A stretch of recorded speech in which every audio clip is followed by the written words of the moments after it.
What's up, everyone? Welcome to Gotta Watch 'Em All, episode number 35. My name is Ken Pescator, joined by my co-host Adam Tuttle. Adam, what's going on today? How are you? Hello. I'm doing fantastic. Today is November 12th, 2017. We got a very special episode today.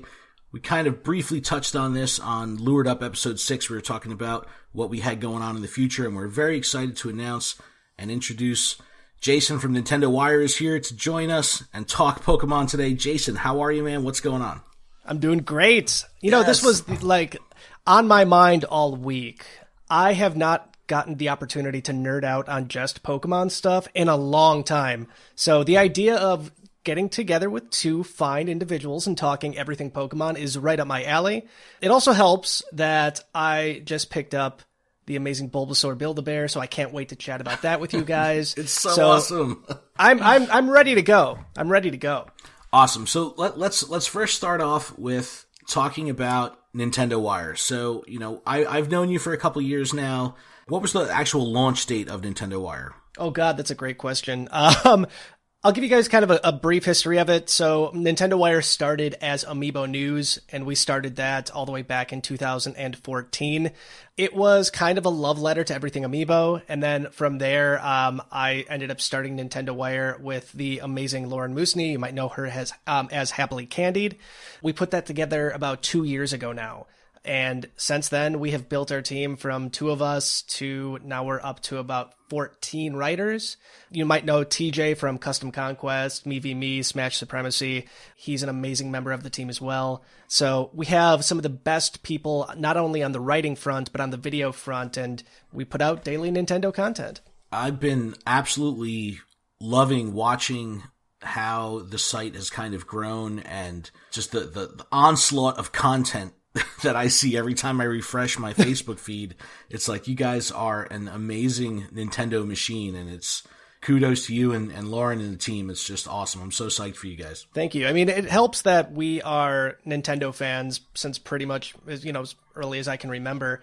I still remember playing the NES when I was 5. I remember the day I got my N64. So this isn't just something we're doing just to kill the time. It is like something we're super passionate about. And every single writer we have on our team has that same passion. So it helps. It really helps to love the content. It's definitely a passion project on our side. So whenever you can surround people, I can tell. Yeah, you know, that where you have the passion there, I mean, the foundation for, you know, expression is just that much more strong because it's just so true and so natural and organic, and you know that comes across with everything that Nintendo Wire does. So awesome stuff. Well, we'll link to everything Nintendo Wire in the show notes. And today, what we're going to be doing, this is a really cool episode, and this kind of speaks volumes to the depth of Nintendo Wire.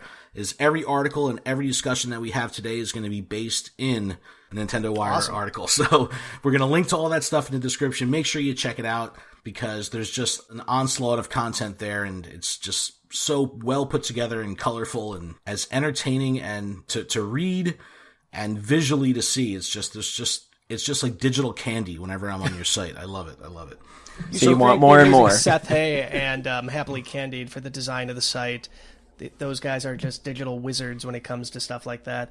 When I first started Amiibo News, it was terrible. Like, the website was like glued together with like the worst kind of HTML you can imagine. But I got some amazing people together, and we made something very, very nice. So we have more redesigns coming up in the future too that I hope you guys like. Awesome. Why don't you give us a quick rundown of your history with Pokemon? What is it about Pokemon that has drawn you to the brand? When did you start getting into it? And then you could follow up that conversation with who your favorite Pokemon is. So I was the perfect age for Pokemon. I was about 10 years old when Pokemon Fever hit the U.S. So, I mean, I was watching the anime every Saturday morning on Kids WB. It was the only thing kids were talking about on the playground. You know, the Pokemon cards. You had Pokemon Red, Blue, and Yellow at that point. I was one of the weird kids that had a Game Gear instead of a Game Boy. No. And it was... I was going to get the Game Boy, but my dad's like, you know, this one's in color. You should get this one. And I did, and I regretted it. But then everybody was picking up Pokemon, and at that point, I was already watching the anime, and I needed to get it. So luckily, the Game Boy Color was just coming out, so I picked up a Game Boy Color. I picked up Pokemon Red, which was my first one, and it kind of just went from there. I remember vividly just the feelings I had playing that game. I remember just picking Charmander as my starter and going through the entire game, battling with my friends in the back seat of, their mom's car. I remember when Pokemon Snap came out. I mean, that was like a life-changing thing for me, is seeing these 2D sprites come to life on the N64 in full 3D, and that was mind-blowing. It was a short game, but I played that game so much. I went to Blockbuster and printed my stickers off. So it was kind of a love affair from that point. Like, the moment I picked up that game on Game Boy, I was hooked. And it's kind of just been history from that point. I have a 4-year-old daughter who loves Pokemon. She loves her Pokemon plushies, and she watches the anime, plays, some of the games the best that she can. But it's just kind of interesting seeing it go full circle, having that same kind of experience with my daughter that my parents had with me. It's amazing, right? I mean, Adam and I both have kids, and it's just amazing to be able to see that. And full circle really is the best way to put it, because I can see that same glisten in my son's eyes and that same, excitement and just intrigue and just passion right away, when he first got into it. And it's like, I remember having, for my son Josh, it's all about Charizard, and the way he talks about Charizard, it's like the memes that say, like, I really only want someone, I want someone to talk about, me the way my son talks about Charizard. Like, he really, like, he's super passionate about it. So seeing that come full circle for me is amazing. And seeing him become even a content creator and do Pokemon content, must be what, like, jock parents grew up with when their kids play Little League and stuff. It's like, oh, he's making a Pokemon video. I'm so proud. That's amazing. So who's your favorite Pokemon? That's a hard one. I would say Raichu is my favorite standard Pokemon, non-legendary. Mew has to be my favorite, and I think a lot of people my age, I'm 32, they say Mew or they say Mewtwo, because those were, like, the legendary, mythical, strongest, coolest Pokemon when we were kids. I remember all of the crazy things I tried to do to find Mew in Pokemon Red. All the things that we now know are completely useless, like, under the truck or running back and forth 100 times. But I remember picking up the Mew card from there was a Toys R Us event one day, and they were giving out Mew cards. I remember that they also had an event where you could get a Mew, and I got my first, like, official Mew in my game. And then, obviously, Pokemon the first movie, the ancient Mew card, you had the amazing Mew on screen. So ever since then, he was kind of like the symbol of, like, legendary, rare Pokemon that just really kept me watching the series. That's awesome. No, that's really cool. Adam is a Delibird fan. Yeah. And I can't wait. Yeah, he can't wait for it to release in Pokemon Go. I know, Christmas. He talks about it every day. He's like, yeah, I don't care what's happening in Pokemon Go as long as Delibird's coming. But and I'm a Geodude fan, so that's a quite a mix that we have going on between us right now. So you are a standard Geodude or a Lowen? I am standard, but the little hairs that come out of a Lowen Geodude, are pretty funny looking. But give me a good old fashioned Geodude, base set card artwork style Geodude, and I'll be all good. Makes sense. So you mentioned Pokemon Snap, and I do want to touch on this before we, start getting into the nuts and bolts of the articles and stuff. Because we've spoken before and we've podcasted together before in different platforms and done video work together, I know that you have a Pokemon Snap machine. I do. In your house, and we've talked about it right now. Dude, and we've talked about it on the show before, because we were just talking about the good old days of Blockbuster and that exact thing, that experience of getting so excited to have a physical card, be able to do this amazing thing where you can really bring this digital thing to life, which is kind of just this precursor to, all the Amiibo stuff. It's like, hey, it's a 2D rendering, I got a little sticker or something, but how did you acquire this thing, and is it still fully functional? So, fun fact. So, Craigslist is where I found it. This guy was selling two. He was selling one for $1,000, and he was selling one for $300. I did not have $1,000, and I'm like, why is one so much more expensive? And he's like, well, the other one doesn't work. It's completely, it's shot. It comes with everything. It has all the components. It has the printer, everything. So I'm like, okay, I'll buy it. I'm like, if anything, I'll just convert it into like an N64 cabinet. So sure. I got it home, I plugged it in, and I noticed that he had one of the power connectors on the inside flipped upside down. So I flipped it over, I plugged it in, and lo and behold, it worked. It was, and it's Wow. fully functional. The next thing I did is I went on eBay and I found somebody that was selling 50 smart cards with a credit on it, and they were selling all this ink for the system too, and all this paper. Wow. So I bought all of it. It still prints. As of this time, I have about 25 prints left in it before, I'm out of ink. I'm desperately searching for more ink right now that's not going to set me back like $100. So I'm kind of very sparingly printing on it. It's mostly when I have a friend come over for the first time and they're huge Pokemon fans, and I'm like, want to see this thing print? Do you want some stickers? And they're, yes, I want stickers. But yeah, it definitely does work, and I absolutely love it. It's one of the first things my daughter, got to experience with Pokemon is playing Pokemon Snap on it. Oh man, Pokemon Snap is so good. It's just... Yeah, that's amazing. It's just, I remember when that, first launched, and just really N64 for me was a strong period in my gaming career life. And when Pokemon Snap came out, it just gave me a way to experience Pokemon that I didn't feel necessarily like I was playing a video game. I really felt, I just felt like I was there. And that was it's something like Professor Oak is talking to you. Yeah. And like the whole thing, it was, again, for kids like us, all we had was the anime that you can't interact with. You had the trading card game that it's not interactive. And then you had the 2D game, which is great, but it's not Professor Oak talking to you, It's not 3D Pokemon like jumping out of the screen. And it's just, there was something just magical about that game. You take like a badass picture and Professor Oak gives you props and you're like, he really gets me. Heck yeah, man. Yeah, no, I remember my first prints. They were horrible. Yeah. They were just like the sky. I'm like, yeah, I'm going to print that just because I can. You guys better send me your address. I'm going to send you some smart cards from the Snap Station. That's awesome. That's awesome. We'll definitely feature that everywhere we have our stuff, because sounds good. Everyone we talk to, whenever we talk about Pokemon Snap, we're like, yeah, man, those machines, man, Blockbuster back in the day, that was good times. But it is my favorite thing in the collection by far, by far. And I have a lot of Nintendo stuff. Like right next to me, I have an original Mario Brothers cabinet, an original Donkey Kong cabinet, and then I have the Snap Station behind me. And the Snap Station is worth its weight in gold, in my opinion. It's pure nostalgia. Yeah, that's so cool. It's such an awesome thing. Very cool. So we got the history on Nintendo Wire. I definitely recommend everyone check out Nintendo Wire. And throughout the course of the next, 20 minutes, we're going to be reviewing some really cool content that they have covered. And I typically will use that as my daily source for Nintendo information, because you guys just cover it all. So let's start with Pokemon Go. So what we do on this show, it's our full format show. We also have a Pokemon Go spin-off podcast, but this show, we kind of touch on all things Pokemon before reviewing an episode of the anime.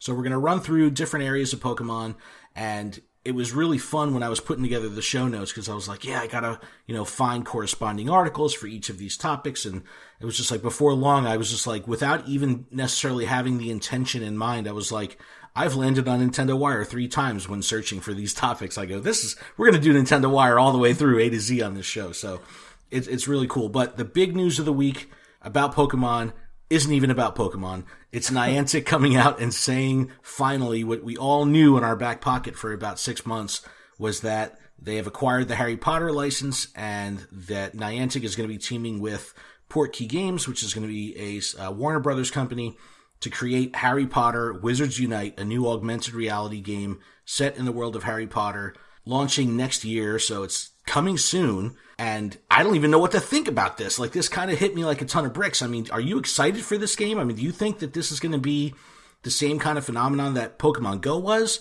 Or do you think that they're kind of coming to the party a little bit too late? Or is this the entrance to a whole new party? It could be one of two things. So I think, again, Pokemon is one of these things where there's been nostalgia on it forever. And it has something going for it in the form of, in Pokemon, you catch Pokemon. So Pokemon Go was it was so simple. It was so like, I'm going out to do the things I did in the game in real life. I feel like Harry Potter might have a little bit more of an uphill battle to get that kind of thing going, to get people out of their homes, battling people in the streets. But the Harry Potter community is crazy. Rabid. I mean, look at Josh Brown, for God's sakes. I mean, talk about a convert. I know. One of the coolest podcasts out there, obviously, besides Gotta Watch 'Em All, and the Nintendo newscast is his Harry Potter podcast, where they go Tales through from the book. Godric's Hollow. So there are an insane amount of Harry Potter fanatics in every single age group. So I feel like it's going to do well. I don't think it's going to do as well as Pokemon Go is, currently doing. But honestly, I think it's going to be interesting to see. Like, obviously, Ingress has been around before Pokemon Go, and Pokemon Go made huge improvements on Ingress. So I'm curious to see what the next evolution is with the Harry Potter franchise and how that kind of thing can then come back to Pokemon Go. So are they going to add features in Harry Potter that they're then going to throw back into Pokemon Go? Because I know we're all still waiting for like our peer-to-peer, so. Right. And it's interesting because where Pokemon has the collection aspect of it and the collecting and finding and hoarding and all that kind of stuff, where you don't necessarily have that foundation with Harry Potter, but just the way that the different schools are broken up and the different classes are broken up, it kind of really plays into having some kind of PvP or competitive aspect, because that's just the nature of the school system in Harry Potter. So mini games, just competitive activities, whether it's battling or just getting out there and fighting monsters in the wild, where you might not be collecting them, but you could be earning towards your team goal. And, it could enter a whole nother element of, with Pokemon Go, you've got the 3 teams, but outside of gym control, there's really nothing else, besides bragging rights. I mean, obviously we know Valor's the best team, but, it doesn't make sense that, you're going to see that rivalry right away in Harry Potter with the different, with between Hufflepuff and Gryffindor. You're going to see that battle. You're going to see the Slytherin guys be the instinct of Wizards Unite. You know what I mean? I think that's going to be a really cool element. And they could probably learn a lot from those dynamics. And I think between Ingress, Pokemon Go, and Wizards Unite, you're going to have 3 games all set in some type of augmented reality. They're going to be able to kind of support and reinforce each other. That kind of makes me feel good. A lot of people immediately online were like, oh my God, they're going to abandon Pokemon Go. What's going to happen? They're really going to give up on us. And then, luckily Niantic put out a statement pretty quickly and said, worry not. Our teams are dedicated and our teams are expanding, and you have nothing to worry about. Pokemon Go is here and here to stay, and we're going to continue to support it. So I'm pretty excited about this. Personally, there's nothing that's going to be able to, on my mobile device, take me away from Pokemon Go. So I'm a purist and a fanboy when it comes to that, because if I'm holding my phone and I'm in a situation where I'm playing a game, it's going to be Pokemon Go, and I can't imagine anything that's going to be able to take me away from that. I'll definitely give the Wizards Unite a try, but I'm right there with you. There's no way I'm putting down Pokemon Go. I'm just too obsessed. And my guess is that there's going to be a dedicated storyline in Wizards Unite, and based on just the past with the movies and the spin-offs, J.K. Rowling has had such like a hands-on approach with everything. I'm curious to see like how much like involvement she's going to have with this. I know she, with the theme parks, she was all over it. So, I'm expecting if there is a big story element to this, that it's going to be good. Man, playing this game in the theme parks, if they have some kind of real physical element, woo, it's going to be amazing. Not for me. I need my Pokemon. That's it. Yeah. Well, with Universal, they're getting their Nintendo theme park, in 2020? Yeah. So, hop over on your Pokemon Go to the Nintendo land and then head over to Hogwarts, and, you have options. Super cool. I love how this is all coming to the real world, and I'm a huge fan of augmented reality, and give me some kind of wearable device. Give me a helmet. I don't care. I'm in. Put a freaking cyborg eye in my head. I don't care.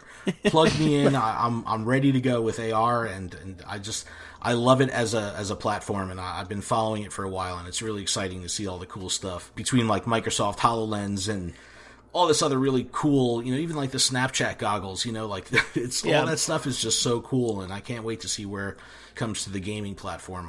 It's going to be awesome. So very cool. Wizards Unite, interesting stuff. Niantic's just making it happen. They got two crazy IPs now, so it's going to be pretty awesome for them. But let's move over to the Pokemon Center. So on a show, we always cover Pokemon Center. We cover plushes and pins and toys and all that stuff whenever it's released.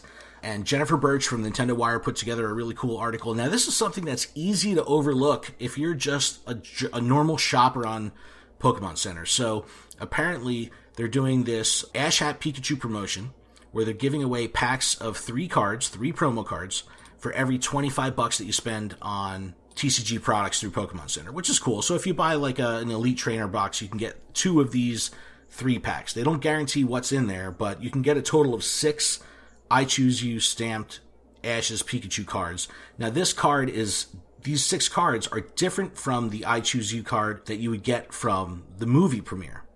So there's 7 different I Choose You Ash's Pikachu cards that are going to be out there in the wild, and I think this is really cool the way they're doing it without guaranteeing what you can get, because that's just going to, open up the door for the community to interact with each other and add some exclusivity to, people purchasing through Pokemon Center and not, a vendor like Amazon or something like that. I'll always try to support my local game shop, and then I'll go to Pokemon Center, and then I'll go to Amazon as my third choice. So this just gives me a little bit more incentive to buy through Pokemon Center. I don't know, man. I think this is really cool, and it'll just open the door to trading and bring that excitement to the TCG back for people that might not necessarily have ever experienced the thrill of that collection, that collecting aspect, especially Pokemon Go players. It's amazing that this tradition has gone on for 20 years now, since Pokemon the first movie, handing out free cards when, you went to see the movie. So it's cool to see this happening again, especially with the I Choose You just stamp on there. It's, again, pure nostalgia. So even, for kids that love Pikachu, it's a plus. For, parents that are taking their kids to see this, or, adults seeing it without kids, there's so many cool things you can do with these things. And the fact that you can get even more from the Pokemon Center is a plus. So, and there's always something cool on PokemonCenter.com. So, yeah. And Adam is a big TCG player. He's a collector as well. So Adam, I'm sure I'm itching to get these. Give me all those different hats. Give me them all. See, I was talking to the guy at GameStop, and he said that they're doing like, they can do them physically in the store. Like he has. Oh, he'll have the packs of 3? Yeah, they're street dated for the 13th. Oh, that's weird. Interesting. Now I got to figure out how to get those. Yeah. So I'm assuming it's with, a qualifying the same purchase thing. or something. Yeah, you just the same $25 that you spend. Of TCG stuff, though. Yes. Interesting. Wow. Okay. I wonder if I can buy that like $50 Ash Hat Pikachu plush and get 2 of them. Yeah. I would totally do that because I've had my eye on that for, a bit. There you go. I would do it. Take my money. Take all my money. Adam and I were talking about how like the machine is it's been pumping out with Pokemon cards lately, and it's like they've one not set been after the friendly other. to our wallet. Yeah, I just Shining picked up my Legends Elite. is killing me. Right? It's a great set, though. Oh, I love it. Great set. The artwork It's my is favorite awesome. set so far. Yeah, Adam had some ridiculous pulls already from there, so good stuff. But I'm only missing Mew. That's the only one I'm missing. It's the only one I want, too. The Shining I Knight. want Shining Mew. Jason, Adam pulled that you'll on our have to- Instagram. Did you really? You'll have to. Well, no, was that Mewtwo? That was Mewtwo. Or no, that was Mew. No, you pulled Yeah. Mew also. He pulled a Mewtwo, a Rainbow Mewtwo, and then the Shining Mew. If you're looking to trade, I got a lot of trade bait. All right, let's do it. Let's make it talk. happen. We'll talk. It's so awesome. I love this stuff. Going back to Nintendo Wire, now Jennifer Birch seems to be one of your Pokemon correspondents. Oh my god, yeah, she's amazing. Is she obsessed or what? So She is a heck of a writer, too, so. she's got her name on this one also. I'm assuming that you saw I Choose You in the theater, did you? Nope. Did not see it. Say What? what? I know, my I wanted goodness. to. I totally missed it. And you're a Pokemon fan? What am I getting? There's other things going on. No, I understand. I think when they were premiering it, I was under like embargo for Doom. So I'm like playing Doom nonstop on the Switch. And then I'm like, oh man, I totally missed the premiere. But I heard it was great. I'm going to watch it on Disney XD. Yeah, so they did announce that it's coming to Disney XD on the 25th, which is really cool. There's also some encore presentations that are happening. I guess they happen this weekend. But if you went to one of the encore presentations, they couldn't guarantee that you would get any of the swag. Yeah. Especially considering, like, I have, like, a stack of cards from when I went to see it. They were just giving them out, like, here you go, here you go. Dude, the movie was amazing. I was a sloppy crying mess the entire time. It was awesome. I thoroughly enjoyed it. Adam, I saw it on premiere night as well. Adam, what was your overall vibe on this? I mean, how bad did this mess with your heart? This messed with me so bad, but it was because Spoiler free. Spoiler free. Good, Well, good. Because I've been listening to Ken and Melissa when they first started this podcast, and then I came onto it, I think, around like episode 14 or 16. I don't know, something like that. But if it wasn't for this podcast, I wouldn't have had all the feels that I've had because I sat and rewatched every episode as the podcast has been going on. And so like all of these episodes, they're like throwing bits and pieces from every one of these episodes. And I'm like, I remember that episode. They threw that in there, and they threw that in there. And it was just what's really my heartstrings. Cool, you could tell that when they were putting this movie together, they had fan service in mind, because they touch on all the big points from the early anime, and it's very similar to what I think they're doing with Ultra Sun and Ultra Moon, where they really want to send off this game on the 3DS by giving the fans exactly what they want. And every week when we're getting new information on Ultra Sun and Ultra Moon, it just seems that it's just like fan service. Oh, you want your legendaries? Here's all of them. You want your bosses? Here's all of them. It's amazing. And there was just another Ultra Sun and Ultra Moon trailer that came out. Tom Brown posted it up on Nintendo Wire with Mimikyu with this ridiculous new Z move, which I absolutely love because the animation on it is super cute and super disturbing at the same time. Let's snuggle forever. It's so creepy. Let's snuggle forever. Forever. It's like the creepiest thing ever, but check out Nintendo Wire for the video, and you can see Mimikyu kind of fly up into the air and then come down and smother its opponent and kind of beat it up while it's inside of its costume. It's the most bizarre Z move ever, but I absolutely love it. And this kind of leads me into, we were discussing this on Lured Up last week, where I was questioning whether Nintendo was going to get me to drop another $160 on another DS system, 3DS system.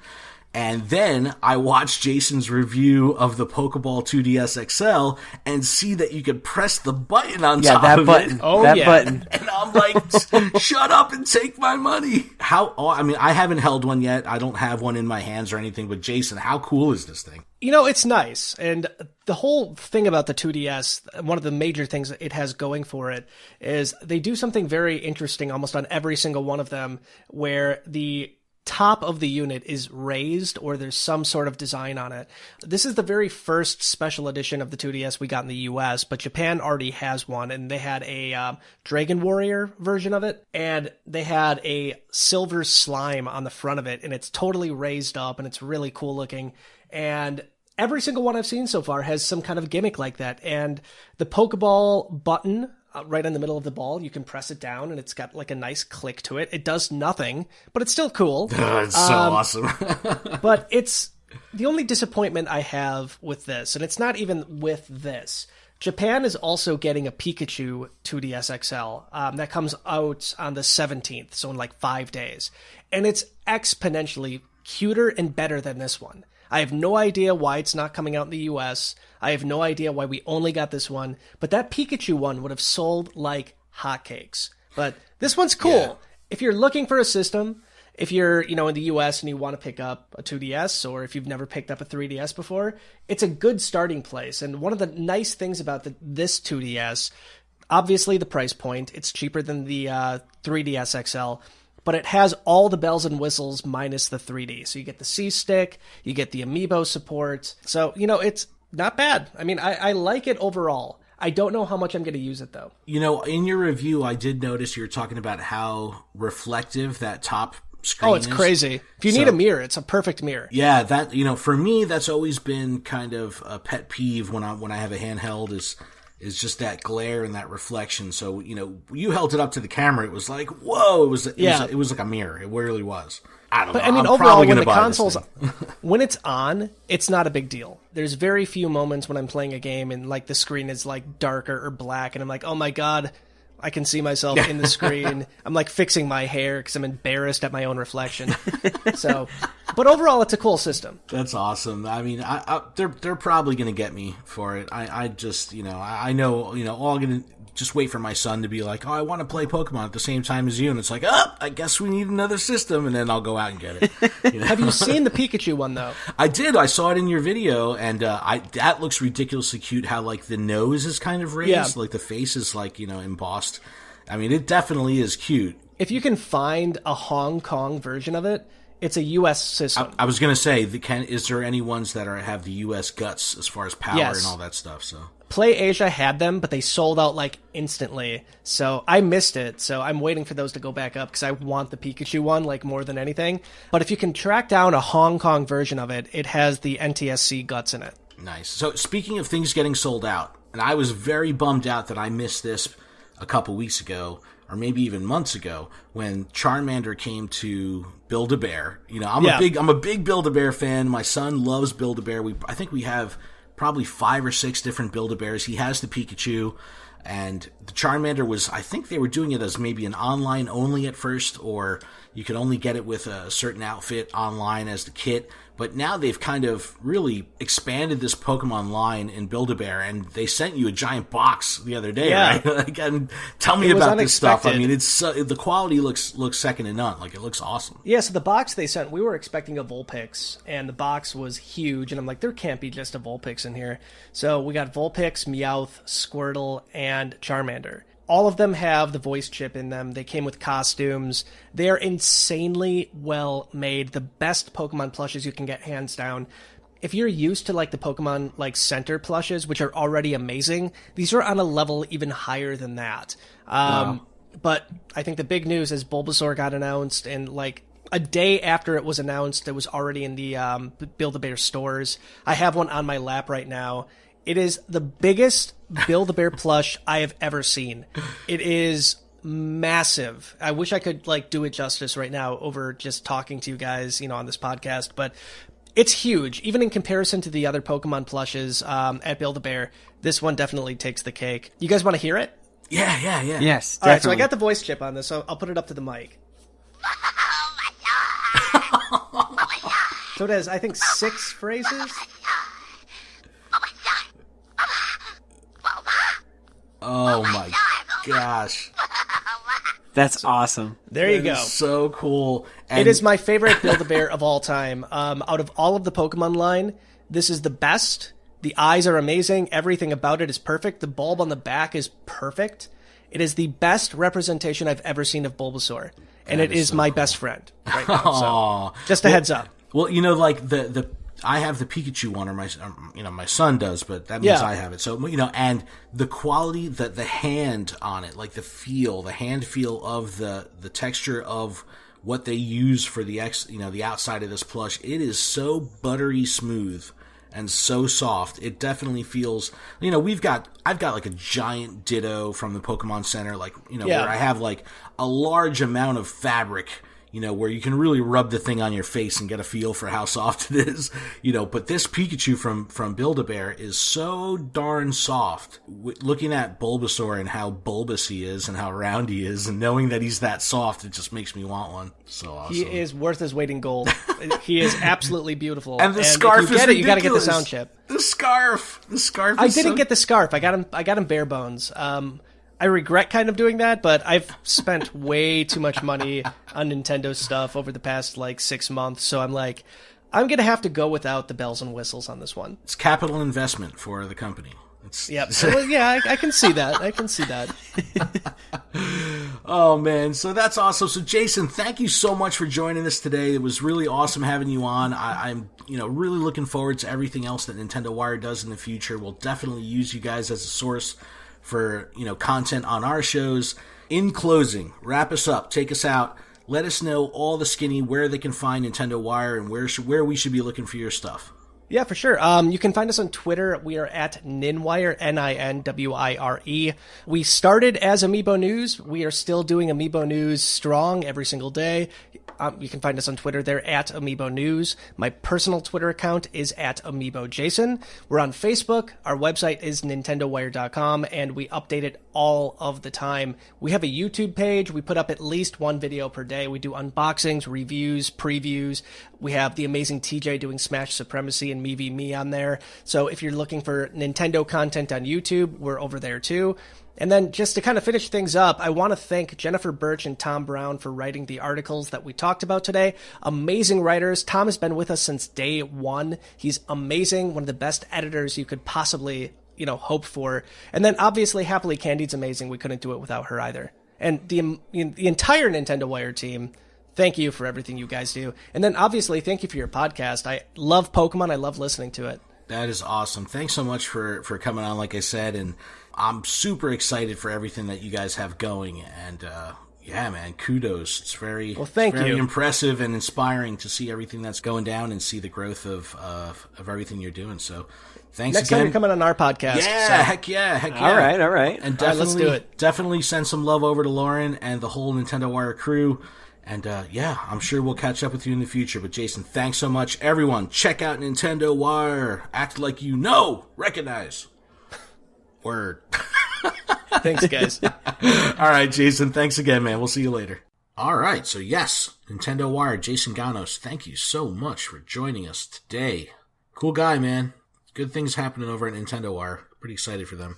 But let's talk about this episode. So, we left off last week. We were discussing banned episodes and how we lost this giant plot hole where they hit the Safari Zone, they caught a bunch of Pokemon, and we completely missed it. So now that we're back in the swing of things here, we're back into another episode that at least has an episode in succession where the storyline is going to continue off.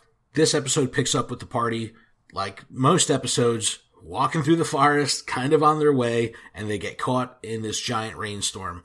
We never really talk about this, but like it seems that the weather in the world of Pokemon, it's either gorgeous out or pouring rain.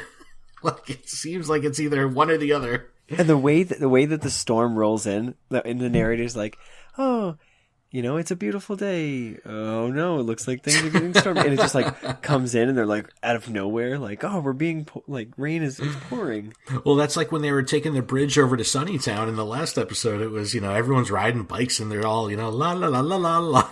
And all of a sudden it's like death storm clouds come rolling in. It's just so funny. So the party's getting drenched and they're kind of looking for somewhere to kind of hide out and wait out the storm. They see this giant mansion looking thing and they're like, let's go, shelter, let's run towards it. And they just bust through the doors. Dude, they're so good at that. They're like, hey, sorry we broke through the door. Yeah, they apologize. They're like, sorry for barging in. Is there anyone here? It ends up looking like this giant vacant place. But as they walk in and start snooping around, they decide, and Misty even goes along with it. They're like, oh, well, if there's no one here, we might as well wait out the storm. Misty's like, sounds good. But so they start poking around, and the place it looks like an abandoned theater. So there's like a stage with a curtain. There's a giant sign above the stage that says Imite House, something, it's very weird spelling, but it's all one word. It says Imite House. And Brock says, oh, this place, it looks like a theater. And it looks really cool. Everything looks really cool inside, but we don't have any sign of life. It just looks like an empty building. But before you know it, you hear Pikachu kind of giggling and making Pikachu noises. And when you look back at Pikachu, there's a second Pikachu there, and they're kind of dancing and being cute and kind of imitating each other. See what I did there? Imite house. So this is where the plot starts to develop here. You have this Pikachu who's imitating Pikachu, and they're kind of he's doing like a mirror image thing of it, and everyone's kind of taken back. Where did this Pikachu come from? And Misty's like, oh my gosh, it's so cute. Picks it up, looks at its face, and it has the derpy Ditto face. Which is the best face. It's like just the 2 dots for eyes, no real nose definition and just a bland line smile. It's just a total derpy Ditto. It's classic. And Misty freaks out. She drops it. Ash is like, this is not a normal Pikachu. I don't know what's going on, but I'm catching it. And orders his Pikachu to do a Thunder Shock and immediately throws the Pokeball at it. And Ash's Pokeball, while it's in midair going towards this Ditto Pikachu, gets knocked away by another Pokeball. And it kind of cuts over and you see another trainer in the room now.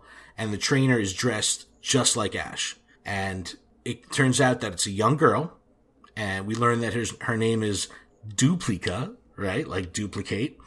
Yep. So now notice I said it's a young girl because Brock takes notice immediately and she's like, she's a little young for my taste. I was like, dude. Yeah, like, bro, come on, Brock. Keep it to yourself, man. Yeah, because Brock makes it aware that, like, it's a girl, and Misty's like, how can you tell? He's like, well, it's my intuition. Like, my man's intuition. Like, what? So Duplica kind of announces that, I'm Duplica from the House of Imite, and you see the Ditto or the Pikachu transform back to Ditto, which was really cool because you get to see that for the first time, and everyone's kind of like weirded out because they don't even know what a Ditto is.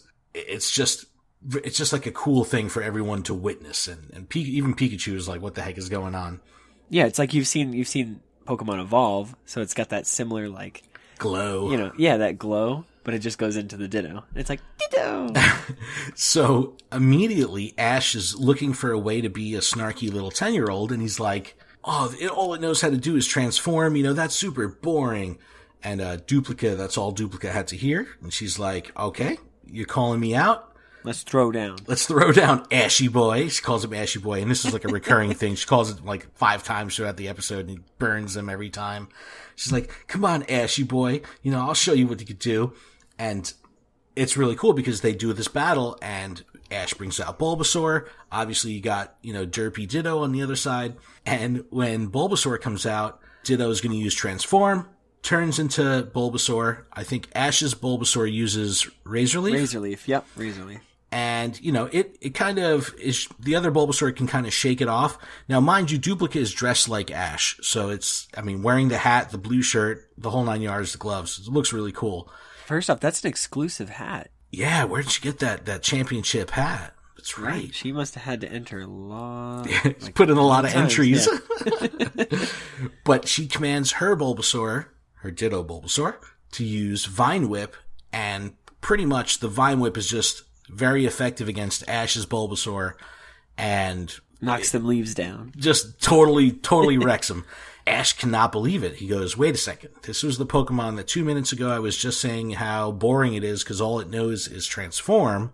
But in actuality, he's learned that not only does it know Transform, but whatever Pokemon that it takes form of, it must know those moves too, and how that could relate to the trainer.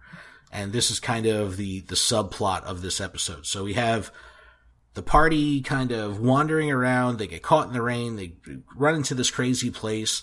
They meet Ditto, and you start learning about Ditto and what he could do, but you have Ash who's also looking at it from the perspective of, wow, so if Ditto the trainer has to be very well-rounded to be able to even know what Vine Whip is. Like, if Ash didn't have a Bulbasaur, would he have known Vine Whip? Would he, you know what I mean? So he has an appreciation for Duplica immediately because he knows that she's had to have studied Bulbasaurs to have known to when and how to use Vine Whip.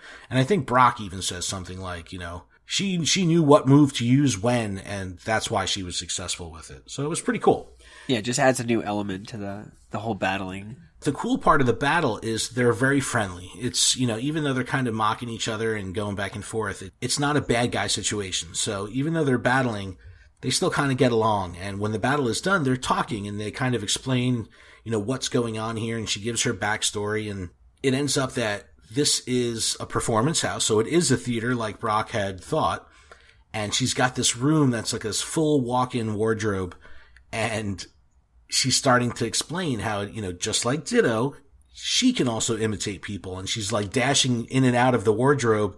And first she looks like Nurse Joy, and then she looks like Officer Jenny. And really the wardrobe themselves, the clothing is spot on.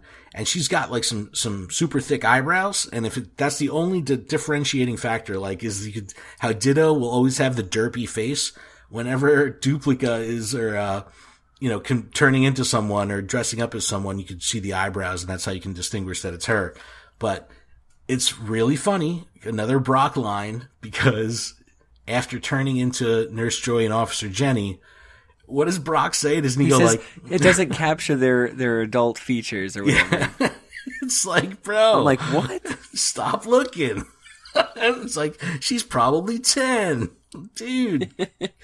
And Duplica even turns into Misty, which is really cool. So the suspenders, the little shorts, the whole 9 yards. So it's very cool to see that this is how she was able to get off Ash's look so quick, because she has this theater-sized wardrobe of all these different, things that she could wear and choose from. So it's just pretty cool. It's definitely fun to see Brock kind of just, being kind of upset that he can't make moves because it's just a little girl. Ash is kind of bummed out from losing still, And Brock and Misty are super impressed, and Ash is kind of having a little bit of a hard time seeing past that because he just lost. So, but he's starting to gain that respect, knowing that she has to know so many Pokemon's different moves. And he's like, wow, if you know all these moves, you could be a real Pokemon master. And that's when she comes clear out and says, like, look, I'm not interested in becoming the best Pokemon master. I want to become the best Ditto master, and I want to be a star. Like, I want to perform. And then she goes into her back history of how she would perform on stage along with Ditto, and the crowd would love it. But what I love about Ditto, and what we were talking about before, was the derpy face. But apparently, when she would be on stage and have Ditto transform, when the crowd would see Ditto's derpy face, they would get turned off. And, and they'd be like, that doesn't look like him. Yeah, it's imperfect. That doesn't look like my Machoke. Oh, yeah, she calls up a Machoke from the crowd to have Ditto transform, and you see this little pink slime, transform into this giant, big, hulking Machoke, but with a derpy face, and the crowd is just like, nope, not buying it. I think they bring up a Voltorb too, like a Voltorb rolls on stage, and the Ditto as a Voltorb is hilarious because you don't see Voltorb's mouth when ever, but with Ditto you still get the little squiggly smile under the Pokeball line. It's like, yes, so Ditto. But and then everybody laughs and he like self-destructs. Yeah, and blows the crowd away. But that's why she's, kind of, for the most part, had to abandon her dreams of becoming this famous Ditto trainer and Ditto performer, because Ditto couldn't master its face. It could do everything else perfect, but couldn't get the faces right. And because of that, she was calling it an imperfect transformation, which, in my opinion, is the most perfect part about it. But she thinks it's an imperfect thing. And obviously the crowd wasn't on board with that either. So as they're telling this whole story and they're talking about the stage, Team Rocket shows up. I don't care. Like, at this stage in the, we're 35 episodes in now. I'm not surprised by the way Team Rocket makes their entrances. I don't care how ridiculous their entrances are. I just love when they come in out of the blue, out of nowhere, like if they were waiting there the whole episode.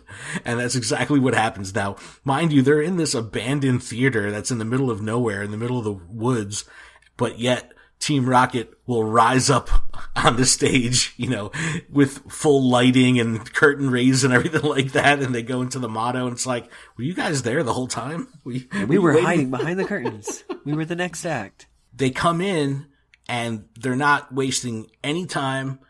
And I think they even call out. They're like, look, we're not here for Pikachu this time. We want that Ditto. Because clearly they want to use Ditto to, for nefarious reasons, to be able to, win their way into the heart of Giovanni by offering up some kind of crazy gift or something like that. So they want that Ditto. So immediately they call out Weezing, and it uses this smog attack. And when the smog clears, Team Rocket is gone, and so is Ditto. No, not my Ditto. So, just how weird it was that there was this random theater abandoned in the woods. There also happens to be a cute little Meowth house that's just chilling out in the woods somewhere that Team Rocket is all held up in, and they have Ditto, kind of captured on this little pillow in the middle of the room, and it's like they're interrogating him like an old cop movie. They're like, come on, man, let's see what you got, And it comes out that it goes into this ridiculous dream sequence of what they could do with the power of Ditto behind them. And apparently they want to transform the Ditto into a Dratini because they've been unsuccessful with capturing a Dratini, and that's something that they would think that Giovanni would be impressed with. So because it's so rare. It's so rare, right? So if they were to bring this Dratini to Giovanni, that would increase their status with Team Rocket. Meowth is like, oh yeah, I could become the number one cat, because he's still jealous of Persian. So that's their whole plan. That's their whole, the plot has been revealed. They want Ditto for that exact reason. And I absolutely cracked up when I saw this next part. Jesse is like, let's see what you really got. This is after they can't get him to transform into the Dratini. So Jesse pulls out a picture of an old boyfriend, and she's like, transform into this. And Ditto's like, what would he look like if he was 10 years older or something? So Ditto transforms into the picture of her ex-boyfriend or old boyfriend, but with the frame and everything. Like, it actually mirrors the whole thing. It is the with funniest the derpy thing. face. With the derpy face in the photo. And Jessie's like super upset. She's like, what? You're useless, and I'll somehow manage to get this in the thumbnail or something, but Ditto's tongue comes out of the picture and licks Jessie in the face when she's like looking up close to it. It is totally bizarre. And Jessie is just, I put here in the show notes, Jessie is triggered. Like, she just snaps. She just can't handle it. It's really, really funny. So the party sends out Pidgeotto and Zubat to go out on surveillance to help find Ditto, right? Because they're still in the theater, kind of curled up in a ball in the corner, like, oh, my poor Ditto. Yeah, so they're trying to make Duplica feel better. So they're like, don't worry, we've got Pidgeotto, we've got Zubat, they're gonna find him, don't sweat it. We always have the leg up on Team Rocket. And you see Ash off in the corner, and kind of what we were talking about earlier, where he's really putting a lot of thought into how powerful a trainer you would have to be to master working with Ditto, because you would really need to know the full spectrum of Pokemon movesets. And he's like, man, this is, you could tell that he's just getting more and more impressed with what it would take to become a Ditto trainer. As he's kind of in this deep thought, that's when Pidgeotto and Zubat come back and they start having this, in-depth conversation with Pikachu, and it comes out that they found Ditto. Like, they know where Team Rocket is all held up. Yeah, Pikachu's like, Pikachu! Yeah. I know where they are!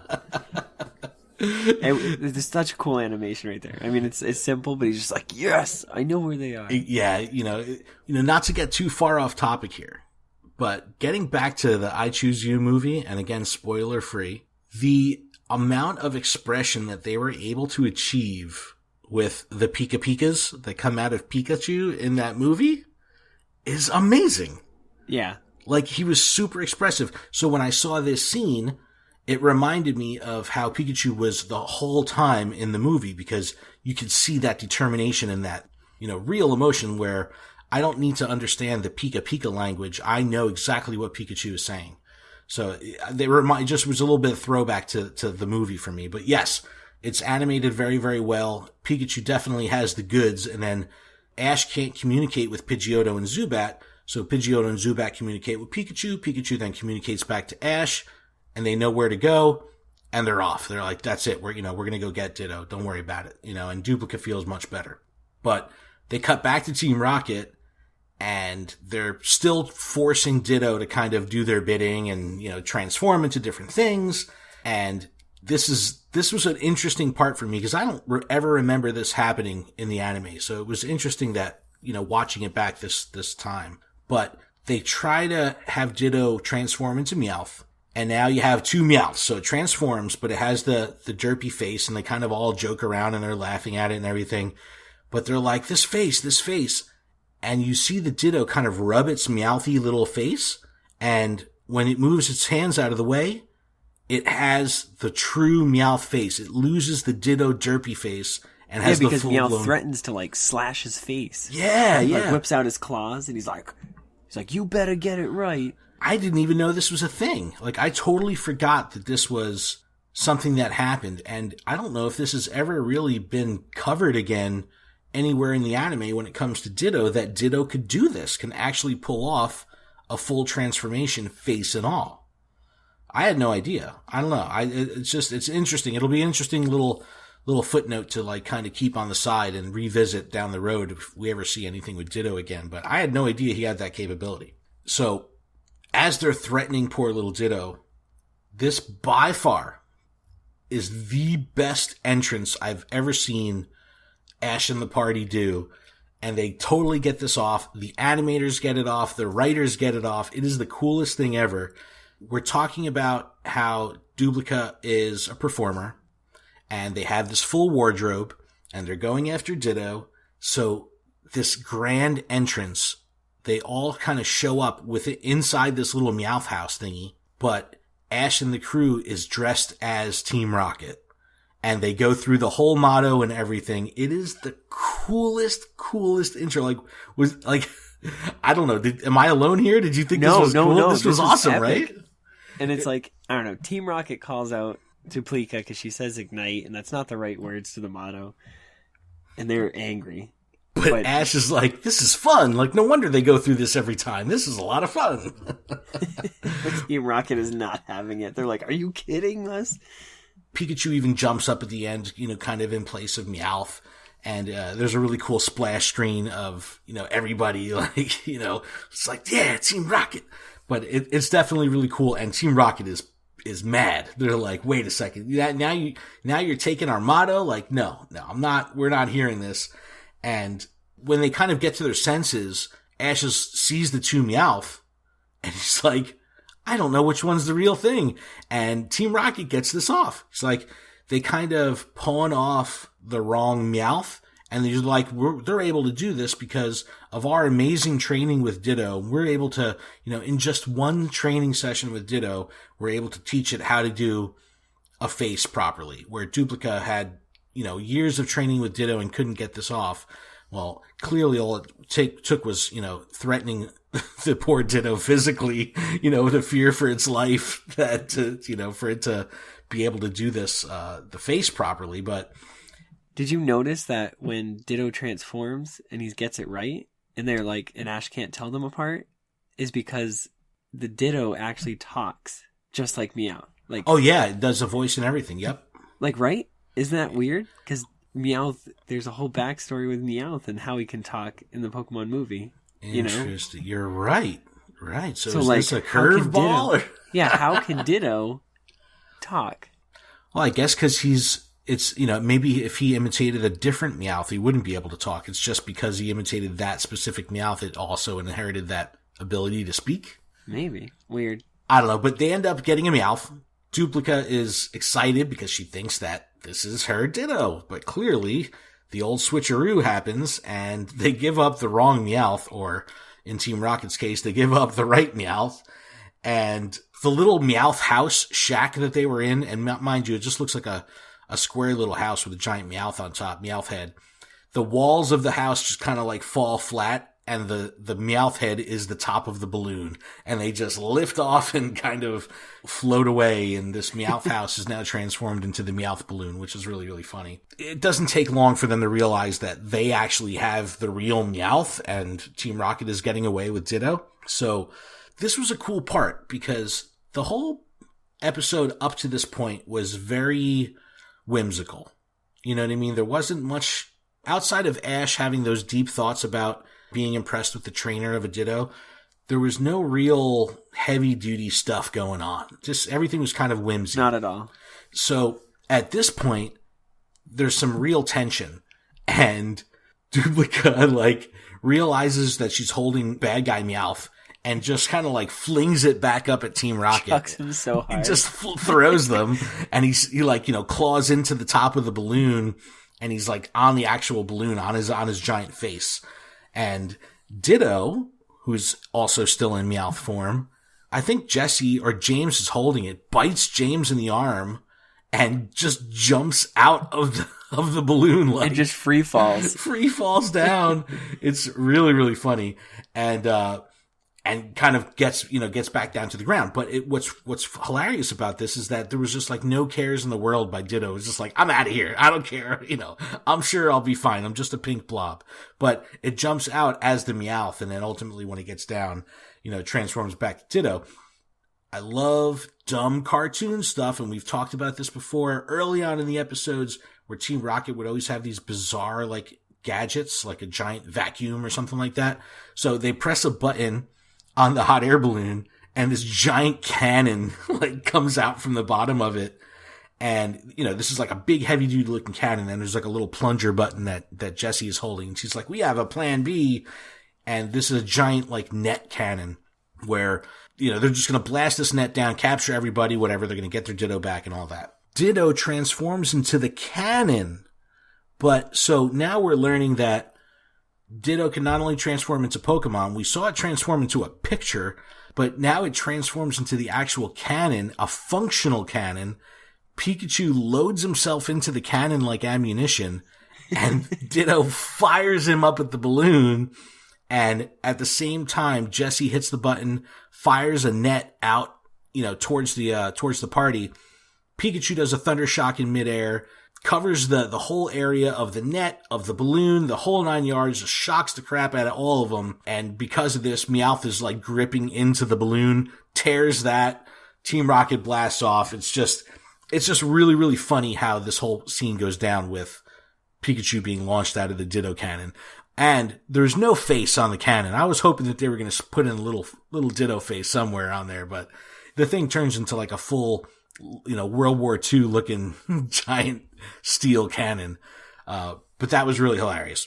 So they blast off. Ditto's back. I really, really, really enjoy this part because you see this embrace between Duplica and Ditto. And in the show notes, I even put a little snapshot of it because I don't think I've ever seen a Pokemon look happier than Ditto looks when it's reunited with its trainer. Yeah, and he doesn't have the derpy face. It is like the happiest, cutest little Ditto ever, and they're just hugging, and they're so happy to be, back together. Duplica even tells Ditto to transform into Pikachu again, and it gets the face right, and everyone's happy, and everyone's just like it's a real, just feel-good ending, and Team Rocket is gone. They cut back to the Imite house, and Duplica's kind of standing up there with a hammer and nails, and she's kind of putting some new stuff up, and she decides to open this place, and she's like, look, we're reopening this for business. We're going to figure this out, now that Ditto can do the faces and all. They kind of say goodbye to the party. Ditto stays behind with Duplica, and the party heads off, and there's this giant rainbow, and they're heading off. The narrator comes on, and it's like, what are they going to find beyond the rainbow? Like, it's real cheesy, super cheesy ending, but it's a real feel-good ending. And I like that because this episode, like we were saying, was very whimsical from the beginning.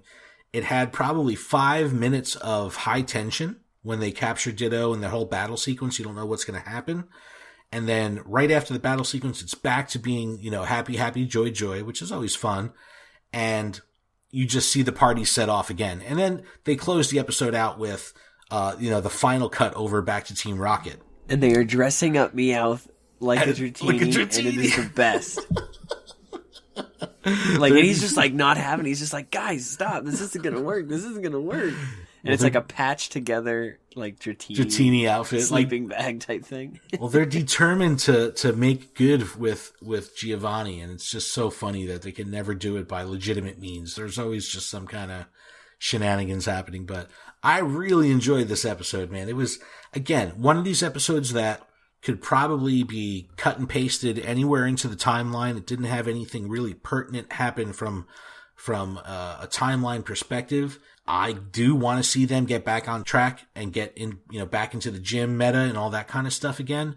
But an episode like this with such a feel-good story, and you can't go wrong with something like, you can't go wrong with anything like that. And I like that Ash kind of was able to find respect for the trainer beyond just the fighting prowess, because sometimes Ash gets caught up with winning and caught up with, just power on the battlefield. And when it comes down to the studious and the learned part of being a trainer, I think he has a new appreciation for that and learning what it would take. So I thought that was really cool too. So there's a lot of layers you can kind of peel back of why this episode is good, but thoroughly enjoyed this episode. It was definitely fun.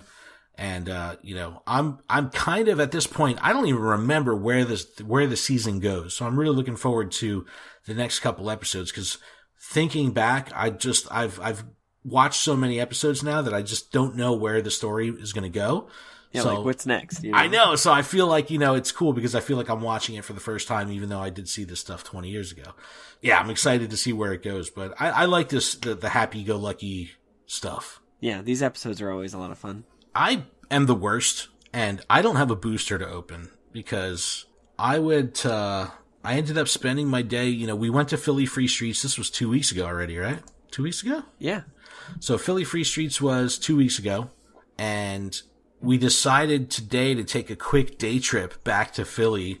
Melissa, Josh, and I went into Philly to do some raiding with one of the local Philly groups. Pokemon Master Holly came out at the end of the day. Really good group. We had like 30, 40 people. It was awesome. I went 4 for 4 with Suicune. So it was killer. In that barrage of raid activity, I just didn't go out and buy boosters today, which is terrible. So Adam's That's okay. I'm gonna open got one. one. Adam's got one. And we'll just duplicate it. So it's going to be the same. So I'm going to just say what's in this one. But it's just going to be like as if we're opening two of the same one. So what kind of booster do you have? I have a Shining Legends. I love this set, man. Such an awesome set. Because it's awesome. Okay, so I have a Minun, a Larvesta, a Torkoal, an Ivysaur, a Zora, a Floatzel, an Arbok, a Pokemon Breeder, and my reverse holo is a Larvesta and a Raichu GX. Nice. Just a normal GX. Oh, just a normal GX. But Just a normal one. We'll put a picture up on Instagram of that. We'll make sure we tag Nintendo Wire because it is Jason's favorite Pokemon is Raichu. So that's very fitting for this episode that you pull a Raichu. But dude, GX, just a regular old GX. Come on, man, it's still shiny. Well, I don't stuff. have this that's one. Good. No, I know. I'm excited. No, I love this set. It's funny when you open like your Insta boosters on Instagram, and sometimes you'll get like a sweet pull, and you're so restrained, and like Melissa will be watching, she'll be like, "How is he not losing his mind right now? He just pulled a shiny Mew or something." That's awesome, man. Good stuff. Good stuff. I love getting good pulls. That's good stuff. So you know what? Maybe I'll do some next week. I'll open 2 boosters to make up for it or something. But that's a show. That is a show. That's a show. Thank you guys for sticking around and listening to us. We appreciate it. Yeah, and this was a good one. Leave us a review. Oh, yes. We definitely leave us a review in iTunes. You can do it right from the app. Just search for Gotta Watch 'Em All from our actual brand landing page. Scroll down. You can leave us a review. We would appreciate your feedback. You know, I've heard some people have tweeted us that they've left us a review. It just hasn't populated yet in iTunes because you need a certain amount before they even start populating to be visible. So once those start being visible to me, I'll make sure that I shout out everyone that leaves a review. If you leave us a review, rest assured we're going to shout you out in the show, and we would really appreciate that. But you can find everything about the show at gottawatchemall.com. Check us out on social media. We got a lot of stuff that's cooking right now, and we're going to hope to have some more guests coming on the show soon. Look out for our Pokemon Go specific podcast, Lured Up, where we're going to be recording that later this week. And also look for some other stuff coming on our YouTube channel towards the end of the week. But gottawatchemall.com will be the spot to check out and get the links to everything that we do. I can be found personally on Twitter at ProudGamerTweet. Adam, where can they find you? You can find me personally on Twitter at PhoenixBack4Fire. And shoot us an email, gottawatchemallpodcast@gmail.com. We'd love to hear what you think and talk about it on the show. That's going to wrap it up for this week. Thank you so much for listening, and we will see you next week. Peace. Bulbasaur.